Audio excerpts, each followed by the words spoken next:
Merhaba, Nofri, Bonjour, Hello, Emhotep. Ben Doğan Can Özöçeler. Daha evvelden yaptığım bazı videoları görmüşsünüzdür. Bir kısmı belki oyun videolarına denk gelmiştir. Çünkü ben retro oyunlara karşı bir ilgim olduğu için en azından onlarla ilgili bir videolar olsun diye arada yüklüyordum. Ya da kendi yaptığım bazı ilginç şeyleri ya da hoşlandığım şeyleri paylaşıyordum. Ya da yaptığım bazı yapay zeka ya da müzik denemeleri gibi şeyleri paylaşıyordum. Ama genelde beni verdiğim özel derslerin ya da onlarla ilgili yaptığım videolardan biliyor olma ihtimali daha yüksek. Çünkü kanalın ortalamasına baktığımızda genelde o videolardan daha çok ilgi duyuluyor. Ayrıca Discord kanalımızdan da gelmiş ya da daha önceden özel ders verdiğim zamanlardan buraya gelmiş olabilirsiniz. Ben bu seferki videomda birazcık bu Discord serverımızda yaptığımız bir projeden bahsetmek istiyorum. Zaten kapaktan da az çok görmüşsünüzdür. Bu konumuzun açıklamasını biraz farklı bir konsepte yapıyorum. O yüzden diğer videolarımdan biraz farklı olabilir. Zaten olabileceği farklı şeyler denemeye meyilliyim. Bu bilim ücreti eğitim ya da nasıl desem daha doğrusu doğru tanımı bulmakta bazen zorlanıyorum. Sanal okul projesi olarak söylüyorum aslında bu Discord serverını ama yani genelde topluluk olarak da diyen var. Ya da ne bileyim sadece Doğan Can abinin Discord serverı diyen var. Ama normalde bilim ücretsiz sanal okul projesi. Oradaki her böyle entelektüel konuda konuşabilmenizin yanında o konularda en çok kullandığım ya da benim özel derslerde kullandığım ve hazırladığım notları paylaştığım kısımları da olması. Yani mesela fizik konusunda orada sohbet etmek istiyorsunuz. Üstünde temel fizik bilgileri hakkında bir konu anlatımı ve bazı hızlısından bilgiler gibi şeyler olabiliyor. Bazı sanat kısmında mesela müzik arşivi, resim arşivi gibi şeyler de olabiliyor. Ya da kendi projenizi paylaştığınız ya da benim hali hazırda uğraştığım projelerle ilgili paylaşımlar yaptığım kısımlar olabiliyor. Bir sürü kısım var. Yani Discord'da şu an bu videoyu yaptığım zaman da VPN'siz girilemediğini varsayarsak çoğunuz ya bunu önceki videolarımda gösterdiğim şeylerden biliyorsunuzdur. Ya da hali hazırda daha evvelden orayı görmüştünüz ya da şu an kullanıyorsunuzdur. O sayede biliyorsunuzdur. Ama eğer o içeride neler var diye merak ediyorsanız videonun sonunda bazen ekliyorum önerdiğim videoları görüyorsanız podcast yayınlarımdaki ikinci videoda bayağı ayrıntılı bir olarak örnek veriyorum. Tabii birazcık o videoyu çekmek için 5 kere uğraşmam ve düzenlemekle uğraşmaktan dolayı sesim birazcık hem bazen kesiliyor hem de böyle sanki bitmiş, yorulmuş, çökmüş gibi sesim çıkıyor. Ki genelde böyle oluyor çünkü ben video çekmek konusunu yan iş olarak yapıyorum. Sadece olsun, birilerine fikir versin, araştırsın diye yapıyorum. Bu videoda da daha formasyon eğitimini almadan evvel başladım ama formasyonla beraber daha da geliştirdiğim küçük bir projeyi açıklayacaktım size. Zaten halihazırda biliyorsunuz ama onun ne olduğunu ya da ne içerikleri olduğunu, neden önemli olduğunu, nasıl bir tarzı olduğu hakkında farklı sorular geliyor. Yani bu soruların bir kısmı bana mantıklı gelmekle beraber önemli bir kısmı aslında insanın kendi araştırıp da inceleyip bulabileceği şeyler olduğu için biraz şaşırıyorum. O yüzden size o Bilim Ücreti Postası gazetesi üzerine konuşacağım. Çünkü yaşıtlarım arasında bile gazete alıp okuyan çok fazla kişi yok. Genç nesilde bu çok daha az. Hatta hiçe yakın diyebilirim gözlemlediğim kadarıyla. Ben de hem okuma alışkanlığını vermek hem de bilgi paylaşımını arttırmak hem de gençlere yazarlık ve bir şey yaptım hissiyatını verebilmek için özel dersleri verdikten sonra onlara yazarlık yapmaya yardımcı oluyordum ve yapmalarını sağlıyordum. Bu bilim ücreti postasının da amacı hem olabildiğince çok fazla kişiye hızlı ve verimli bilgiyi ulaştırmak, farklı entelektüel konularda genel olarak bilgi vermek ve kendilerinin bir şeyler yapmasını, yazarlık üzerine çalışmalarını, bir konu hakkında ben bunu yaptım diyebilmelerini sağlamaktı. Ki aynı zamanda internette araştırma yapamayan, Discord'a ulaşamayan ya da ne bileyim araştırma ya da okuma konusunda birazcık daha nasıl desem desteğe ihtiyacı olan arkadaşlara da bu gazeteyi hem dijital olarak yolluyor hem de fotokopisini basıp veriyordum. Hatta Trakya Üniversitesi'ndeki formasyon bölümünde hocalarım çok beğenmişler. Ona hediye vermiştim. Bir kısmını kendilerine aldılar. Bir kısmını da orada kütüphanede yer alıyordu diye hatırlıyorum. Fotokopi ve hali. Tabii genel olarak internetten ulaşılabiliyor. Discord'da üye olmasanız bile hem benim YouTube kanalımda verdiğim linklerden ya da sadece internetten araştırarak da farklı kaynaklarda arşivlenmiş dijital versiyonu bulabilirsiniz ki dijital versiyonunu okumanızı daha çok öneririm. Çünkü PDF'in üzerindeki linklere ya da bağlantılara tıklayarak çok daha kısa bir araştırmalar yapabilirsiniz. Şimdi buna değineceğim. Bilim Müzesi postasının öncelikle amacı tabii bilgi vermek, onları vermek olduğunu söyledim. Ama benim de küçüklüğümden beri hayalim kendi gazetemi, dergilerimi yazmaktı. Buradan başladı. Sonra bunu birazcık daha düzenli ve profesyonel bir planlı olarak yapmak gerektiğini keşfettim. Çünkü sınırlı sayfa var, sınırlı okunabilecek alan var. Ama bu alan içerisinde olabildiğince çok fazla bilgiyi kaynaklığına uygun giriş, gelişme, sonuç şeklinde aktarmak gerektiği için ona göre bir planlı düzenleme süreci oldu. Discord serverında her konuştuğumuz konu, sohbet ettiğimiz her şey ya da paylaştığımız şeyler aslında bu gazetenin oluşmasına katkı sağladı ki böyle olunca Discord serverımız için daha önemli hale geldi. Bununla beraber çeşitli arkadaşın yazarlık denemesi ve bir şeyler üzerine düşünüp araştırmasına katkısı oldu. Bu açıdan çok mutluyum. Ve yeni okuyan kişilere de fikir vermeye devam ediyor ama okumanın yanında oradaki şeylerin araştırılması da gerektiğini düşünüyorum. Buradan ilk iki sayıyı görüyorsunuz. Az çok da açıklayacağım içeriğini.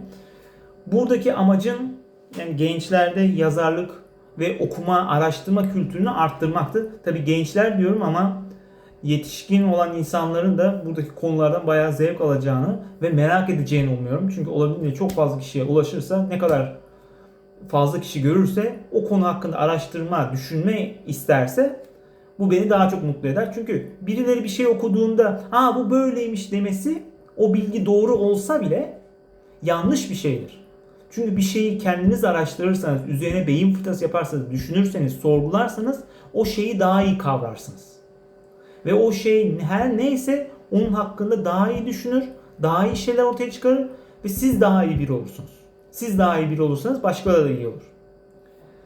Yani o yüzden bu gazetenin ana felsefesi aslında bu. Entelektüel birikim, olabildiğince açık fikirli olmak ve her şeyin ne olursa olsun bir insanlara ilham verebileceğini ve buna göre saygı görmesi gerektiğini söylemek.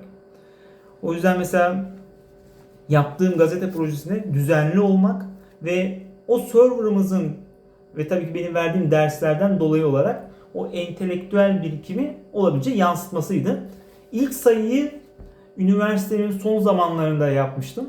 O zamanlar Covid yüzünden uzaktan eğitim gördüğümüz zamanlardı. Hatta üstte görürseniz ne zaman yazıya başlandığı, ne zaman bittiği vardı. O zamanlar daha serverdaki arkadaşlar özel dersler veriyordum ama daha yazarlık nasıl bir şey yapacağız, nasıl bir şey olmalı, ne kadar uzunlukta olmalı, hangi kriterlere uymalı hakkında fikir yoktu. Ben de en iyi çözüm kendim yazmak olduğunu düşünmüştüm. Kitabın ilk başında o kitabın o zaman yazıldığı süreçteki amacı ve temel bir giriş yazımı yer alıyor. Siz de kendiniz okuyabilirsiniz. Buradan pek net gözükmemekle beraber.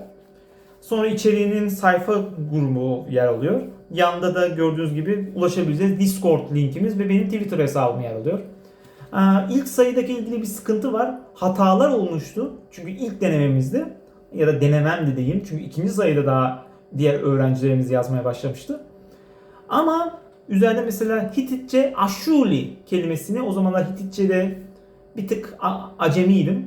Yanlış bir şekilde yazdığım gözüküyor. Tamam, okunuşu yine Aşuli ama resmi yazılışı 4 harfli olan bir versiyondu. Öyle araştırdığımda onu keşfetmiştim. İkinci sayıda bunu düzelttik ama ilk sayıda bu hata bir hatıra olarak duruyor. Aklınızda bulunsun. Ayrıca yazım tarzı ve stilinde bu entelektüellik, çok yönlü yönelik. Hem bir saygınlık var, bir tarzı var ama harflere dikkatli baktığınızda bir farklılıkları var. Bilim Müzesi postasının ilk sayısı. İlk kapakta gördüğünüzde biyolojiyle ilgili, o zamanlar keşfedilen yeni bir balık fosiliyle ilgili ki ben biyoloji dersinde özel dersler verdiğimde balıkların ve tabii ki omurgaların soy ağacına bayağı değinmiştim. Videolarımdan da hatırlarsınız. Ben de bu konuyu hem üzerinden geçmek için güzel bir şey olacağını hem de haber özelliğinde taşıyacağını düşündüm. Çünkü haberlerimiz hem o haberi vermek hem de o konu hakkında insanların düşünmesini sağlamak olmak. Çünkü haber verdiğinizde böyle bir şey var deyip geçerseniz o kafadan uçup gider. Ama onun üzerine beyin fırtınası yaparsanız, altyapısının neden önemli olduğunu açıklarsanız çok daha net olacaktır. Burada mesela omurgaların soy ağacındaki özellikle vurguladığım sarı çizgilerle olan kısımları görüyorsunuz. Burada da omurgaların en eski bildiğimiz fosil örneklerine olan Pikarya'nın fosil örneklerini görüyorsunuz. Ki ikinci sayıda da ona kısmen yer vereceğiz. Böyle birbirine tamamlamış olacaktı. Burada da Mixia, bildiğimiz en ilkel omurgalılardan biri. Balık diyemiyoruz. Çünkü balıkların bazı temel özelliklerine sahip değil ama dışarıdan baktığında balık gibi görünüyor. Ki zaten İngilizce'de hagfish demişler ama İngilizce'de neredeyse suda yüzen her şeye fish demeye meyilli oldukları için yani bu tam iyi bir tanımlama olmuyor. Starfish, jellyfish. Aslında balıklarla hiçbir akrabalıkları yok neredeyse. Çok uzak akrabalar. Bizde daha yakın akrabadır öyle diyeyim size bunu yani. Burada da mesela omurgalılardaki kalp sistemlerini vermiştim. Omurgalı derslerinden bahsederken hatırlarsınız videolarımdan ya da paylaşımlarımdan ya da kitap projemin taslağını gördüyseniz. Buradaki 2 odalı kalbin balıklar, sonra amfibilerin görüyorsunuz 3 oda, 1-2. Sonra sürüngenlerde o oda yine 3 oda ama 4 odaya olmaya doğru yaklaşıyor. Ki timsahlarda tamamlanıyor ama damar yapışıklıklarından dolayı yine kan karışmaya devam ediyor. Kuşlar ve %99 ihtimalle de ki kuşların dinozorun hayatta kalan versiyonu olduğunu sayarsak onlarda da ve memelilerde 4 oda haline geliyor. Burada dikkat edin. Ama fark ederseniz kalp giriş ve çıkışları farklı. Çünkü çok ayrı bir soy ağaçlarına sahipler. İnsanlar 4 odalı olduklarını sanki aynı noktadan türediklerini düşünüyor. Ama bu tam doğru değil. Yani balıklardan sonra ayrılan bir grup memelilere doğru ayrılmışken bir grup sürüngenlere gidip oradan devam eden gruptan kuşlara kadar bir yol olmuştur. Yani bunu genetik soy ağacından da biliyoruz günümüzdeki yaşayan türlerle kıyasladığımızda bazı fosil örneklerinden de gözlemleyebiliyoruz. Bunu tabii kendiniz de araştırmanızı öneririm. Ben ilk keşfettiğimde biraz tuhafıma gitmişti. Sonra araştırdım. Çok ilginç şeyler ortaya çıktı. Hatta şu an size anlatamayacağım başka ilginç şeyler de var. Anlatamayacağım diyorum çünkü bu videoda ne kadar uzun olursa insanlar o kadar az izliyor. İnsanlar izlesin ki bütün konuyu anlatabileyim. Hak verirsiniz. Tabii ki burada da yazının sonundaki kaynakça var. Kaynakçalara da bakmanızı öneririm. Tabii başka kaynaklara da bakın ama en azından bir yazıda o yazıyı yazarken hangi şeyleri kullanmış olduğuna bakılmasını öneriyorum. Hem o ileri okuma oluyor hem de yazarın ne kadar doğru söylediğini ve yazarın denetlenmiş olmasını sağlar ki yazarın da kaynak eklemesi onun sorumluluğudur. Çünkü etik olarak karşıdakine bir bilgi veriyorsan hangi dayanaklara göre verdiğini söylemek zorundasındır. Bu akademik camiada da öyle, habercilikte de öyledir. Aynı zamanda buradaki bazı kısımların koyu harfli olmasını özellikle göstererek asıl okunması ya da ne bileyim bu kısmı araştırın anlamındaki kısımları koyu harfli yaptım ki insanları bazı hem önemli kısımlar vurgulanmış olacak hem de hızlı araştırmak gerektiğinde o kısımları araştırdıklarını konuyu kavramanın faydalı olacağını vurgulamak istiyor. O yüzden bazı kısımları eğer koyu görürseniz anlamı bu. Ki aslında bunları açıklama bile gereği duymamam gerek ama maalesef bazı arkadaşlar sormuş. İkinci teknoloji kısmına yaklaştığımızda Elon Musk'ın o yaptığım sırada Optimus robotunun ilk tanıttığı zamanla ilgiliydi. Ki ben robotik sektörüne bayağı meraklıyım. Yüksek lisansı da bu ara mekatronikte yapıyordum. Devamı nasıl olur bilmiyorum ama gerçekten bana bayağı şey kattı.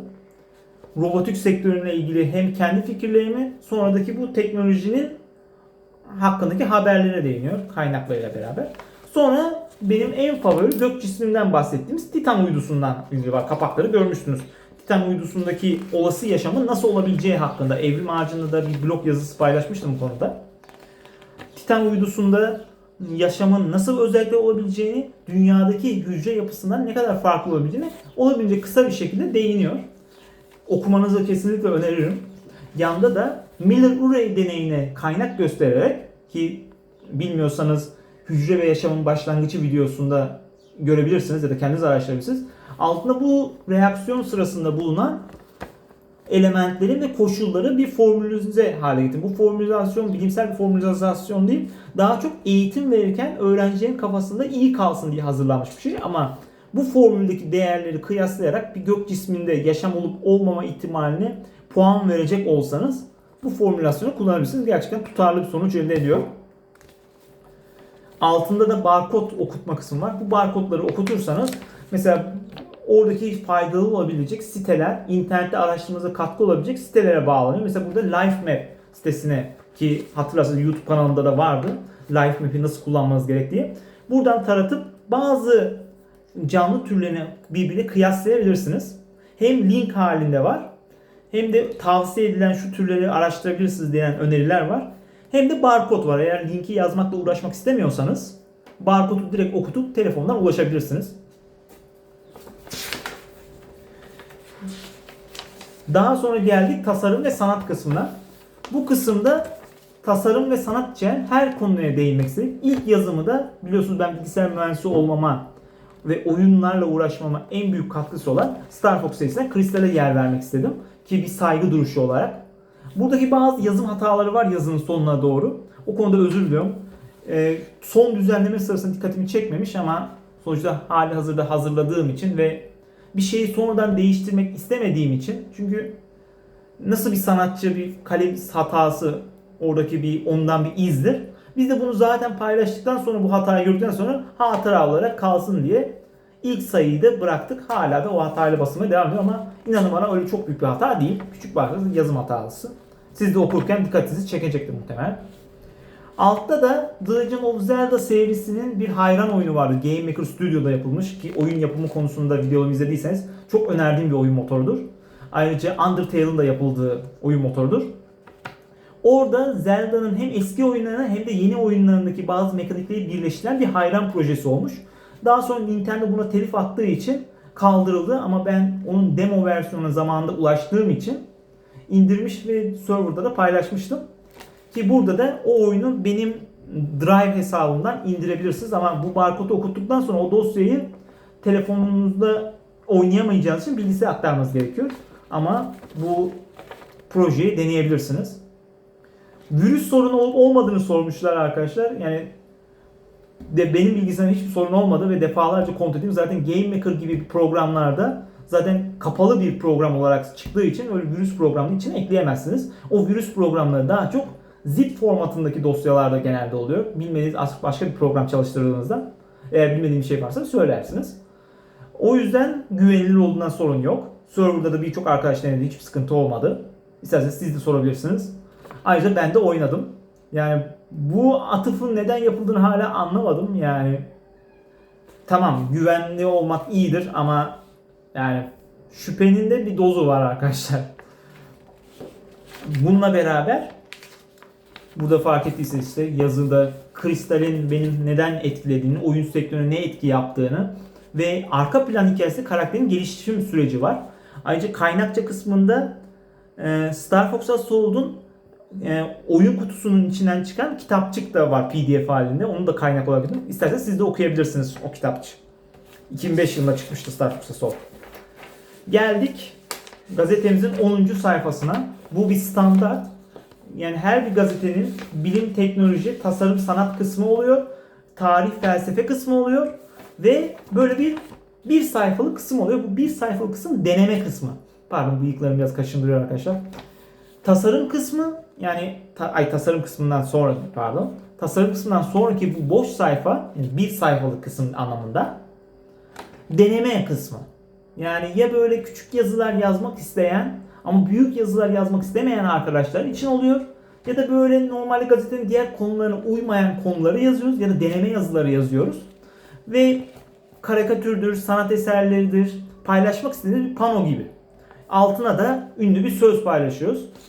Bu birinci sayıda bilim ve sanat bir kuşun iki kanadı gibidir. Bu iki kanadı kullanabilen toplumlar uçar ve özgür olurlar. Uçamayanlarsa tavuk toplumu olur.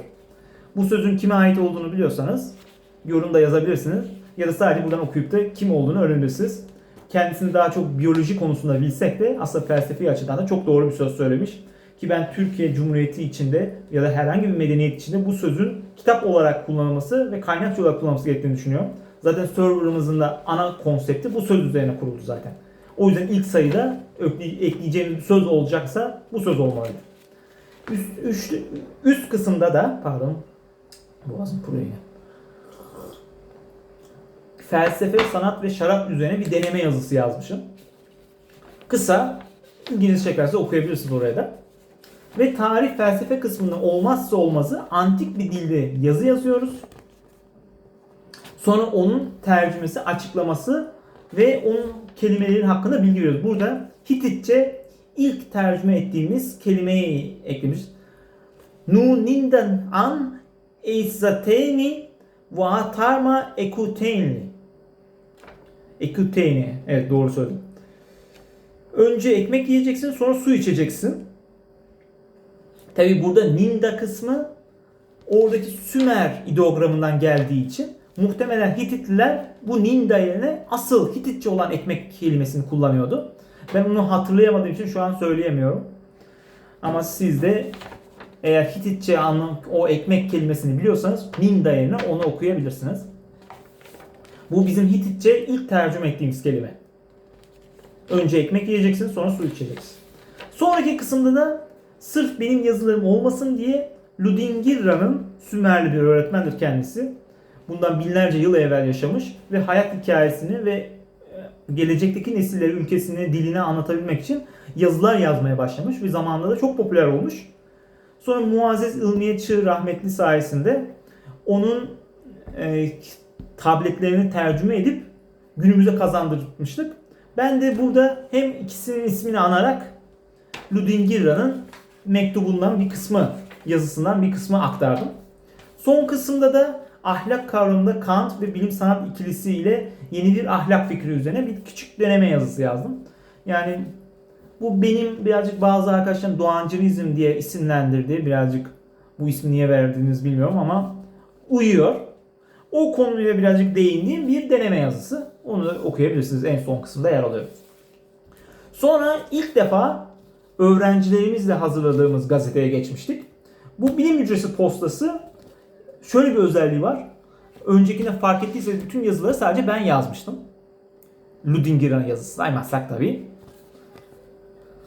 Ama tabii onun onayı yok çünkü kendisi çoktan toprak oldu. Hatta şehrinin %60 kadarı bile toprak olduğunu sayarsan.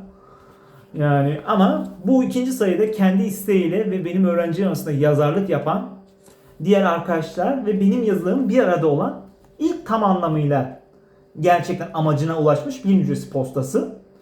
Ki burada da gördüğünüz gibi Hititçe cümleyi de düzeltmemişiz hala ama. Ha yok, düzeltilmiş hali, evet düzeltilmiş hali. Burada da gördüğünüz gibi tabii kapak tasarım yine aynı. Yine o Hitit güneşi şeritleri aynı. Açıklama yazısı aynı, tasarım aynı. Bir tasarım standartımız var. Bu tasarım standartını kendim oluşturmuş olmakla beraber Herkes için Bilim ve Teknoloji gazetesinden ilham almıştım. Benim bu aralar artık tek aldığım gazete o kaldı. Biraz fiyatı pahalı ama haftada bir çıkıyor. Öyle gazeteye destek olmak lazım. Bayağı entelektüel, bilimsel konularda ve bilimsel akademik makalelerle ilgili haber yapan bir gazete. İlk sayımızda Gökhan Güney, öğrencilerimden biri. Onunla beraber yazdığımız Kambriyen dönemindeki bir canlı hakkında görüyorsunuz. Kambriyen dönemi deniz yaşamı ile bize öğrettikleri ki okullarda neden Kambriyen dönemindeki canlılara değinilmesi gerektiğini ve neden bilinmesi gerektiği üzerine konu aldık bu yazıyı. Çünkü bu Kambriyen dönemindeki canlılar fazla bilinmiyor. Dinozorları bile doğru düz öğretemiyoruz. Ama Kambriyen dönemini eğer okullarda öğretirseniz hem insanın denizlere bakışı değişiyor hem de bir vizyon kazanıyor. Benden 500 milyon yıl evvel ne yaşıyordu bu gezegende? Neden bu kadar farklılar? Günümüzdeki canlılar neye etkileri var? Çünkü Kambriyen dönemi çok kritik bir dönem yaşam tarihi açısından baktığımızda. Burada da Anomalocaris canadensis ve akrabalığına değiniyoruz. Ayrıca buradaki barkodları bu bahsi geçen fosilleri görmek için, ayrıca bu konu geçen makaleyi okumak için de kullanabiliyorsunuz. Aklınızda bulunsun. Okuduğunuz zaman lütfen bu barkodları taratın. Tabi burada da kara kalem çizim olarak Anomalocaris canadensis ve Picaya'yı görüyoruz. Kaynakçaları da bayağı etkileyici. Kaynaklara da bakmanızı öneririm. Bayağı uzun bir süreç oldu. Hatta forum kısmında hala bu konuyu yazdığımız, tartıştığımız kısım hala aktif olarak duruyor. Arada da bu konu hakkında paylaşma yapmaya devam ediyoruz. Sonra oyun yapımıyla ilgili olan İslam Fazlıyev arkadaşımız bir yazı yazmış. Yapay zekanın oyun sektöründeki potansiyeli üzerine. Ki benim de bu konuda bazı fikirlerim vardı. Hatta bitirme tezimde de kısmen değinmiştim üniversitede. Herkese açık, internetten bakabilirsiniz akademiya üzerinden. Burada bayağı güzel konulara değinip kendi yaptığı deneylerden bahsetmiş ki bu deneyleri daha kapsamlı bir yazı yazarak yine akademi üzerinde paylaşmıştı. Amatörce bir çalışmaydı ama açıkçası onun yaşıtı ve oyun sektörüne yeni yeni alışan, ısınan biri için gerçekten çok iyi bir çalışmaydı ve fikir verebilecek konulara değiniyordu. Bakmanız önemli, kaynakçalarda onunki de yer alıyor. Şimdi uzay konusunda da bir şey olmazsa olmazdı. Europa uydusundan bahsettim. Ki dünya dışı yaşam bulma ihtimaliniz olacaksa Güneş sistemi içerisinde paranızı ilk Europa ve Enceladus uydularına yatırabilirsiniz. Çünkü ısı kaynağı var, koruyacak katman var, yeraltı su kaynakları var dediğim gibi. Sonra da bununla beraber yaşam için gerekli bütün elementler var. Miller-Urey deneyinden hatırlayın. Ki buna da burada da değindim, dert etmeyin. Burada Europa uydusundaki yaşamın nasıl olabileceği ve oradaki uydunun neden potansiyel olarak önemli olduğuna değindim ki bunu okulda bile göstermek lazım. Hem kimya hem uzay hem de biyoloji konularında ve tabii ki kısmen fizik konularında da çok fazla eğitici bilgi içeren bir olgu. Çünkü hem Europa'nın nasıl sıcak kaldığı, içindeki kimyasal reaksiyonlar, sonra bu gezegende dünyadan bir yaşam postalasak hangisi yaşayabilir? Bir sürü beyin fırtınası yapabileceğiniz konu var. Astrobiyoloji kısmına girmiyorum bile. Onu zaten hayal edebilirsiniz ne kadar önemli olduğunu. Belki siz ömrünüz sırasında insanlık tarihinin en büyük keşfini Europa uydusuna yapabilirsiniz. O yüzden mutlaka okullarda bile gösterilmesi gereken bir uydu olduğunu düşünün. Aynı Titan uydusu gibi. Yani uzay konusunda iki uydudan bahsedecekseniz, hatta gök cisimlerinden bile daha çok Europa ve Titan uydusu olmalı. Çünkü bu iki uydu uzaya bakışımızı değiştiren ve bize yeni fikirler veren ve çok yakınımızda gök cisimleri. Ve ömrümüz sırasında orada daha çok keşif yapılacak. O yüzden bunları öğretmek öğrenciye çok fazla katkısı olacağını düşünüyorum. Burada da periyodum uygulaması var evrim ağacının. Buradaki elementleri takip etmek istiyorsanız bu siteyi gerçekten öneririm. Yani elementler hakkında yapılmış Türkiye'deki en güzel sitelerden biridir. Bu barkodu okutup buradaki bahsi geçen elementleri siz de araştırabilirsiniz. Neden önemli olduğunu, neye etkisi olduğu, hangi şeylerle bileşik oluşturduğu hakkında beyin fırtınası yapabilirsiniz. Burada da tasarım sanat kısmında Furkan Demirbaş arkadaşımızın yazısı var. Ki bu konuda ben düzenleme yapma bile gereği duymadım neredeyse. Kendisi çok güzel, harika bir yazı yapmış. Kendi öğrencilerinden biridir. Şu an Discord'a fazla giremediği için onunla fazla iletişime geçemiyoruz. Eminim çok iyisindir. Eğer bu videoyu da görüyorsan Furkan ya da herhangi bir şekilde görüşürsek seninle gurur duyduğumu söylemek istiyorum. Seni çok özlüyorum bu ara. Bir ara sohbet etmek çok istiyorum tekrardan. Burada mesela benim de biraz tavsiyelerimle farklı filmlerden örnekler vermiş. Elementals. İzlemediyseniz gerçekten güzel bir animasyon seridir. The Matrix. Çok güzel bir filmdir. Karayip Korsanları. Özellikle Karayip Korsanları'nın 3. filmi bir başyapıttır bana göre. Ki buradaki yazıda da göre geçiyor. Cars filminden de bayağı örnek verilmiş ki Cars filmindeki, şimdi burada yazıyı okuyun diye vermeyeceğim. Okuyanlar bilir. Yani bir tane söz bile ne kadar kritik bir öneme sahip olduğuna değiniyor. Tabii The Bad Guys'dan diyen var. Sırf o Tilki abla, yani bir yerde Tilki abla varsa o yapım %60 daha kaliteli oluyor galiba. Öyle diyebiliriz. Filmin tamamını yani taşımış neredeyse. Diğer karakterler, hikaye kurgusu çok güzeldi ama en güzel espriler ve en güzel görsellik onun o ekranda olduğu zamanlar oluyor. O konuda gerçekten sevmiştim onu da. Burada bayağı iyi bir uzun yazı devamı var. Altta da kaynakçasını vermiş. Burada da tadımlık oyun kısmında Star Fox hayranlarının kendi yaptığı bir oyun var. Star Fox Event Horizon diye. İnternetten de indirebilirsiniz ama bu bir eski sürümü ve bilgisayara indirmeniz daha rahat olan 1 MB olan bir versiyon. Yani eğer yüksek megabayt diye oynayamıyorsanız bunu deneyebilirsiniz. İnternette nasıl oyunun açıldığına, girildiğinin videoları da var, bakmanızı öneririm. Ama bir Star Fox'un olması gerektiği oyun tarzında Nintendo'dan daha iyi bir iş çıkarmış. Buradaki barkoddan okutabilirsiniz. Burada da serverımızın eskiden bir yapay zekası vardı, Ember diye. Onun sonra karakter AI sitesinde de versiyonu var tabii, burada linkte verdiğim gibi. Onu bir makale yazdırmak istedik.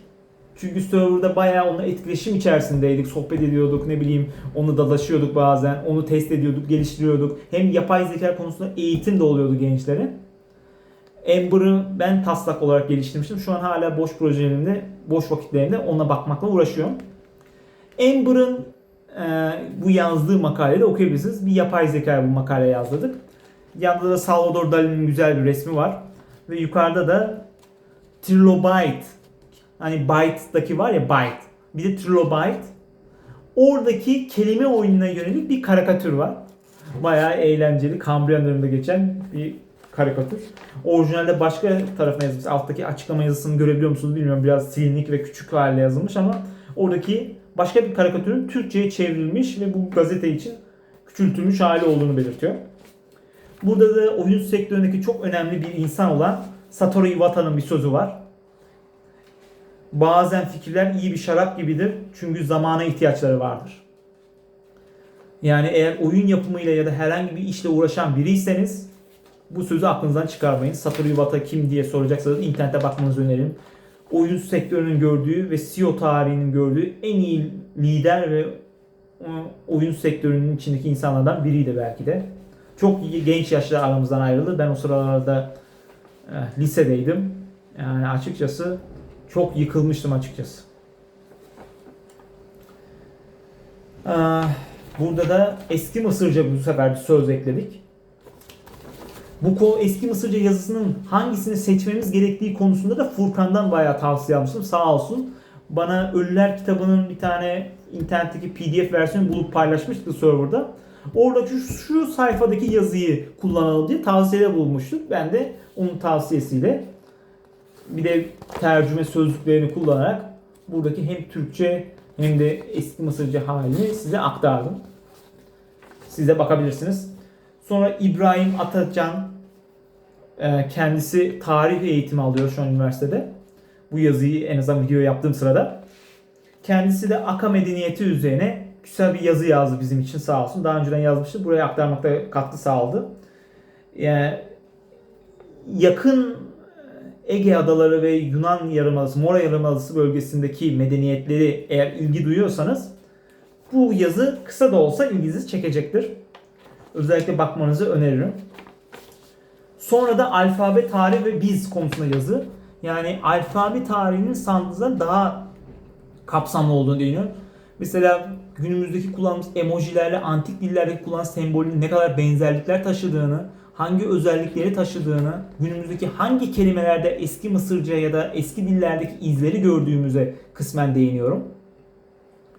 Burada mesela bu barkodla okutup da siz de o antik dillerle ilgili bu siteye bakabilirsiniz. Çok güzel antik kelimelere ulaşabiliyorsunuz. Luvice'den tutun da Hititçe'ye kadar farklı dillerde kelime bilgisi alabiliyorsunuz, yazılışlarına kadar.